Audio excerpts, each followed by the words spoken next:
গাইনেকোম্যাস্টিয়া কথাটার অর্থ কি?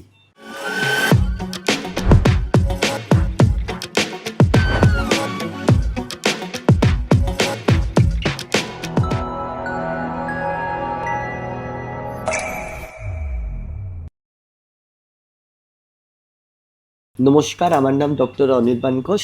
আমি একজন অ্যাস্থেটিক প্লাস্টিক সার্জন। আমার ক্লিনিক কলকাতাতে। তো যেমন এই ছেলেটি দেখুন, এর চেস্টে একটা সোয়েলিং আছে, ফোলা আছে, চেস্টে একটু ভারী ভারী। এই জিনিসটাকে আমরা বলি মেল ব্রেস্ট, ম্যান বুবস, অর্থাৎ গাইনেকোম্যাস্টিয়া। এবার এই জায়গাটায় আপনি দেখুন এরকমভাবে চেস্টটা একটু ফোলা রয়েছে, এদিকে দেখুন চেস্টটা একটু ফোলা রয়েছে। তো এইটার ক্ষেত্রে যেই ট্রিটমেন্টটা দরকার হয় সেটাকে বলা হয় লাইপোসাকশন, দ্বিতীয়ত বলা হয় গ্ল্যান্ড রিমুভাল। এবার এই সার্জারিটা পুরোটাই আমরা আইদার লোকাল অ্যানেস্থেসিয়া উইথ ঘুম পাড়িয়ে করি, কিন্তু পুরোটাই আমরা স্কারলেস ওয়েতে করি।